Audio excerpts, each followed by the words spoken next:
Hey, InterVarsity, this is Andy Kim with the Strategy and Innovation Department.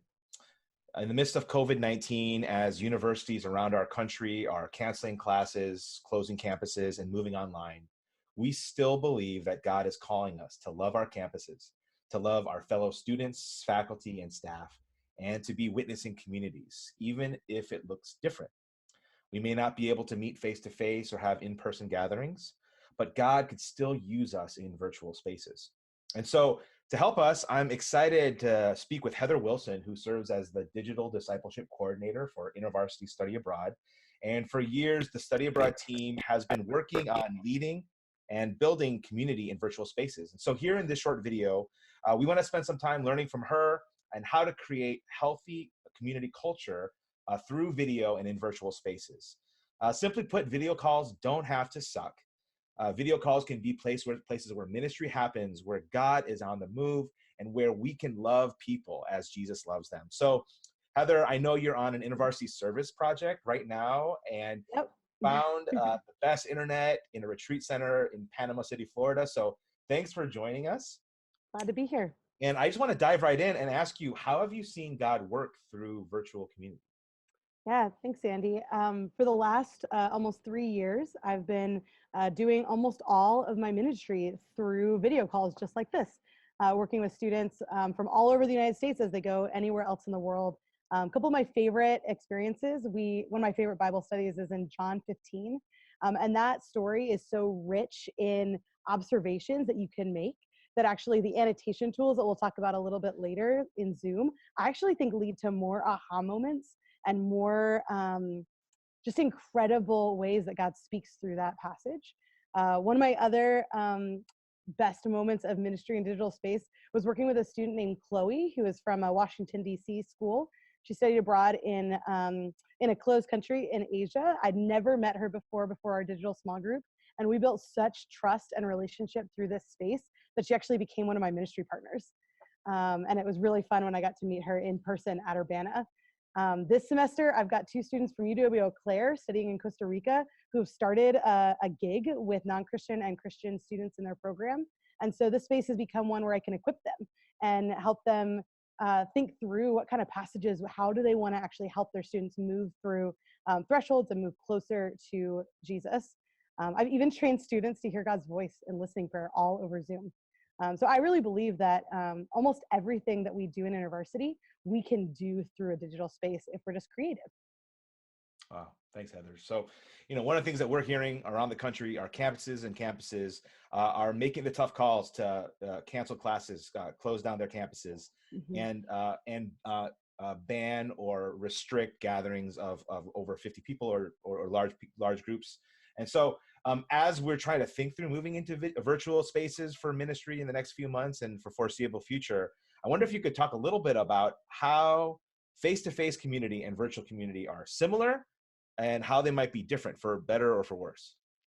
Yeah, so I think there's sort of this idea of being incarnational with other students. There's something about being able to rub shoulders that you can't replace in a video call. But I do believe that there are some really interesting positives that you can do too. One of the things that I think video calling and kind of virtual community allows for is multiple layers of communication and multiple styles of communication, right? So some people don't feel comfortable inserting themselves into conversation in the same way. And yet there are chat features and ways to engage with quieter students to help them feel more confident and to grow in those relationships. I think there are students who might feel uncomfortable going to a place that they don't know, but a video call from their couch is like easy and simple and comfortable. They're in their own kind of safe space. Um, but I also think the virtual community allows us to engage and hear stories all over the place, right? We're all having different experiences that we can bring together. And a lot of that can happen when we engage with each other virtually in actually really similar ways to how we might do in person. Mm-hmm. Well, let's get right into it. So for many InterVarsity folks, we like to use the Zoom as a video platform, but we know there's so many out there, Google Hangouts, Skype, FaceTime. But many of us have used Zoom. So maybe you could talk a little bit about whether it's video calls generically or Zoom in particular. What makes a really good video call a great video call? And then what kind of makes for the video calls that kind of suck? Yeah. Okay, so the first thing I will say is that there is nothing worse than a video call where you are not giving your full attention. In the same way that there's nothing worse than when you're in person and you're not giving your full attention or you see someone who isn't. And so resist the temptation to multitask, to have lots of tabs open, other things going on your screen, because we can all see the blank stare of someone who's clearly looking at something else. So if you think about it a little bit like an actor, if you're acting on a stage, you actually have to be more expressive, especially with your face and your body, in order to show the emotions that you're having. And so one of the things that's hard about Zoom is you can't see body language in the same way.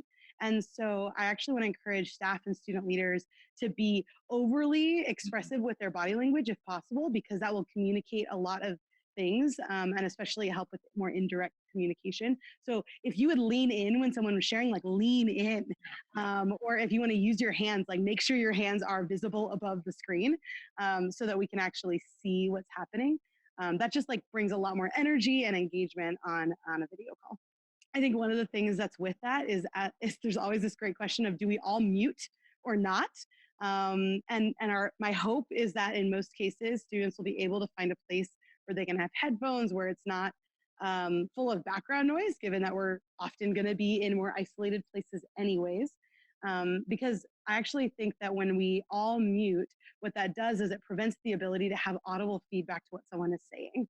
And so there's something, right, when you're saying something and you hear someone go or yes, and you can't do that if everyone is on mute. And so it actually can help make you be afraid or think that your idea isn't good, especially for students who aren't as confident. So resist the urge to have everyone mute, unless that is absolutely necessary.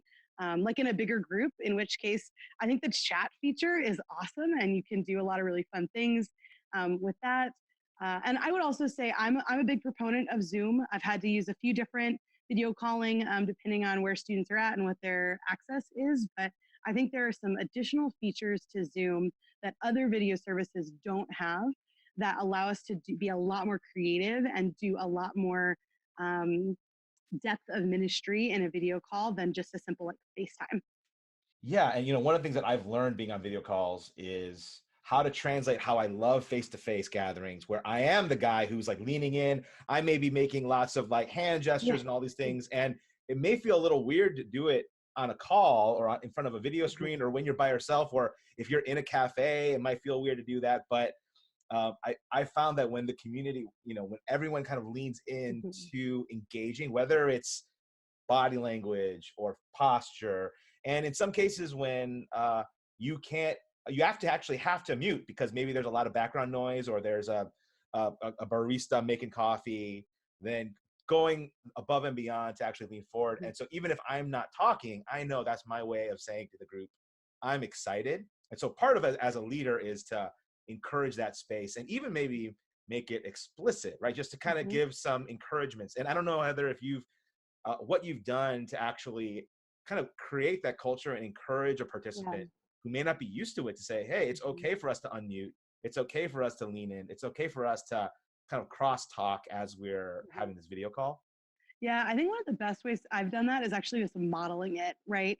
Students are going to be far more likely to engage in that way if we're engaging in that way as the leader. And I think in those situations where you do have to stay muted, take advantage of the chat. I've literally written like all caps, like "Amen" when someone said something really great and had that pop up, and to actually use that space to create further interaction. Um, yeah, so I think there are a lot of different ways to set that culture, and especially as as an entire generation moves their classes and so much of their life into these video call spaces, I'm sure that over time our students are going to grow more and more competent and confident in their ability to interact in a positive way in this space. Yeah, well, let's talk a little bit more about the chat, just because in a lot of video call programs there is a chat function, and I would say sometimes I feel a little bit guilty of chatting while a presenter might be talking, or while we're having a very serious conversation. So, what have you found is helpful about a chat, and how should we think about chat if we're a group facilitator, or if we're just a team member who wants to have a more vibrant, dynamic video call community? Yeah, absolutely. So I will say there is a fine line between a chat that is helpful and vibrant and a chat that is wildly distracting. So I will confess my own tendency to send like a private message to someone about a joke, and then we're both trying not to show that we're laughing in a moment we shouldn't be laughing on the video call. So, sometimes that actually builds community and can be positive in the same way that when you're in person and you lean over to the person next to you and make a snarky comment, like out of love and joy, not out of judgment.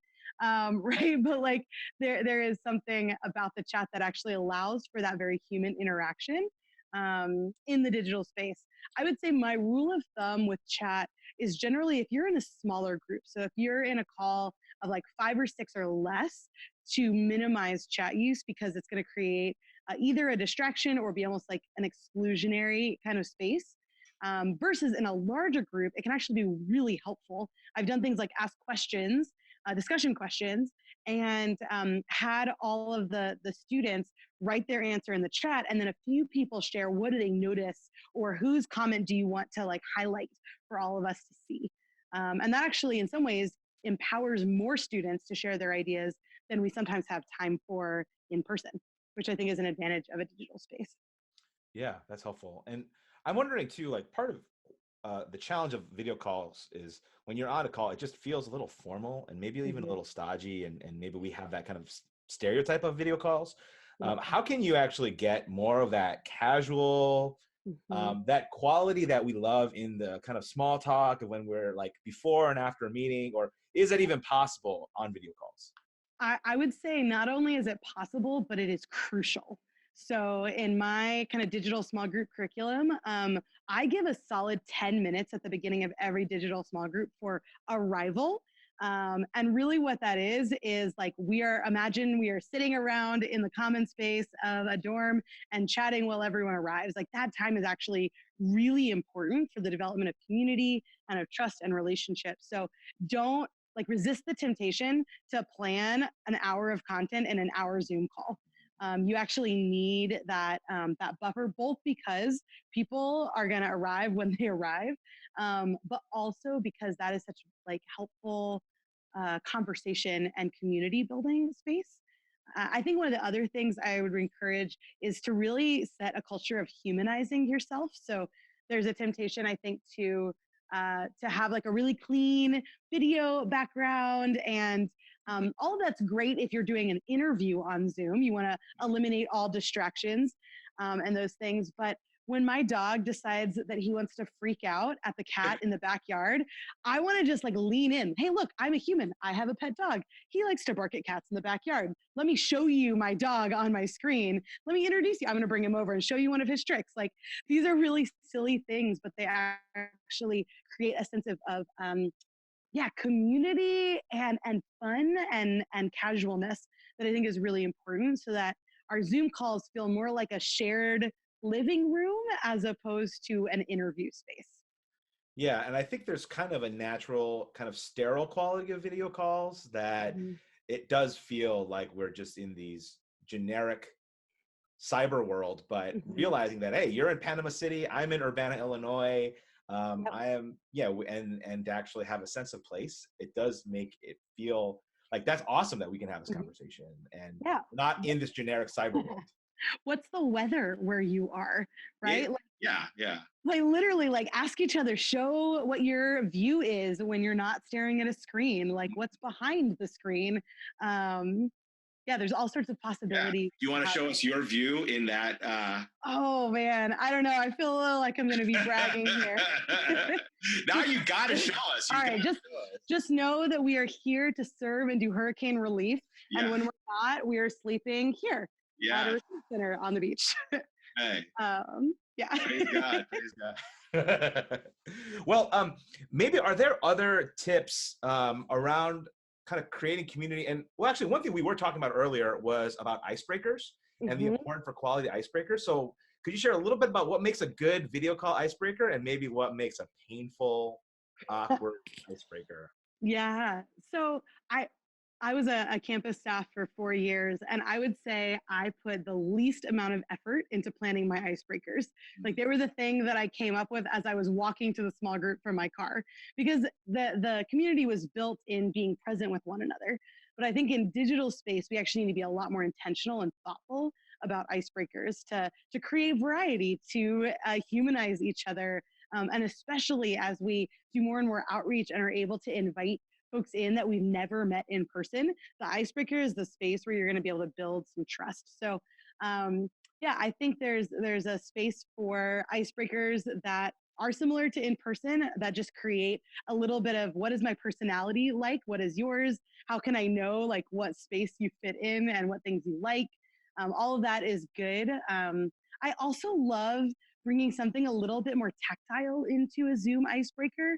So maybe if you're meeting over a meal, everyone show what you're having for lunch. Yeah. Or yeah, like right now I've got these two students in host houses and families in Costa Rica. They both have host dogs. And so they regularly will spend a few minutes and their dog is just hanging out with them. And so kind of sharing a little bit about their day in that way. I also suspect that in this kind of upcoming era where there's so much isolation, I think giving people a space to share what that's like is actually going to be really helpful, even in an icebreaker space of like, what's the funniest thing that you have done to avoid going outside today? Or like, ways to actually make the icebreakers feel really relevant for the experience of students. Yeah, yeah, and I think one of the things that I realized we do inadvertently on some video calls that I'm part of is we give a little show and tell of our houses or apartments, or take them to a room and show them, the powder room or whatever, and it is kind of fun, and it takes advantage of the medium of video call that you couldn't face to face. Show and tell is a great Zoom icebreaker. Like show your sibling, show and tell your sibling, and show and tell your pet, show and tell like a new piece of art that you really like, or your favorite book from your childhood, or different things that allow us to learn something about you that might never have come up when you were on campus together. Yeah. Okay. Well, maybe just as we wrap up, any other tips for staff, students, faculty as they're thinking about leading video calls? Tips for building community. Just what do you got? Yep. So I think one is to just lean in a little bit to the reality of a video call. So one of my favorite things to do with students, especially when they're in places with bad Wi-Fi, is to make the tech issues fun. So part of that is like over communicating to everyone who's like stuck on the call waiting for someone to figure it out and say, yeah, we're just going to wait. We're going to chat while we're waiting, things like that. I also love having screenshot competitions where we see who can get the best frozen face of each other. And that's always internal, right? We're not going to like make fun of anyone externally, but it is really fun within a community. I also think that on campus, there's a lot that happens when you just run into each other around campus. And so I think an alternative to that in a virtual space is to really lean into group messaging.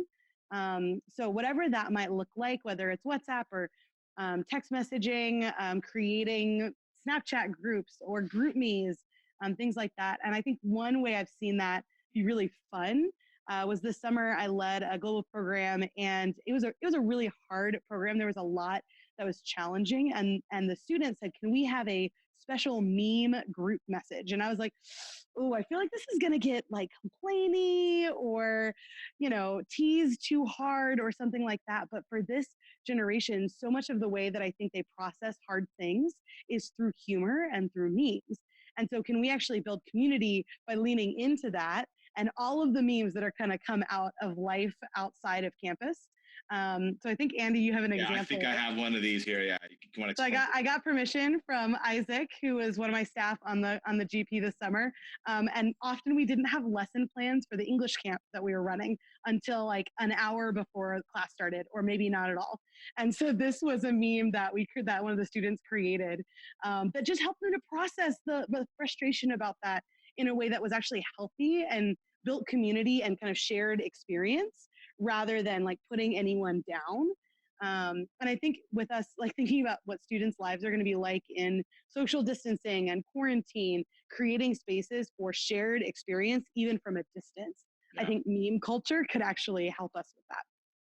Yeah. Yeah.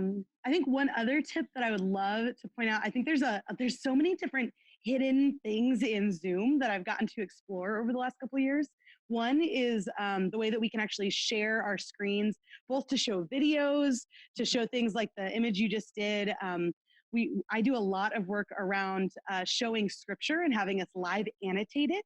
So we'll have some tools coming out soon around best practices with that. But there's also the ability to do breakout rooms. So if you're looking at a Zoom call that's going to be 8 or more, I really encourage you to use the breakout room feature, which allows you to pair and share. It allows you to put a large group into small groups for discussion and bring everyone back. So there's a lot of scaffolding within Zoom that I think our communal creativity is going to fill in over the next couple months.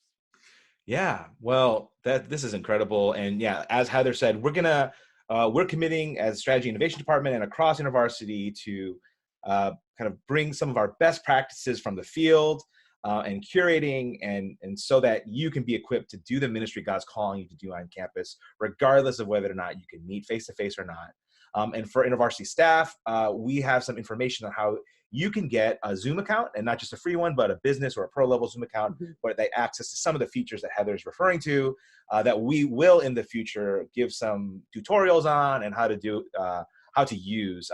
And for InterVarsity folks to our InterVarsity help desk, which also will have info in the description. They are super excited and energized to help you right now if you have any tech issues that are hindering your ability to do ministry. So reach out to the InterVarsity help desk. Information is in the description. And so we're going to wrap that up for now. And so Heather, thank you so much for taking time out of your service project to speak with us. And we're looking forward to seeing what God does, not just in Panama City, but around the country. And so thanks for watching. Thank you, staff, students, faculty. We are praying for you. We are with you. Thank you so much for loving our campuses. And we serve a mighty God. And may he keep us healthy. May he keep us loving others. And we want to trust him going forward. So have a great rest of your day. And we will see you around. Bye. Bye.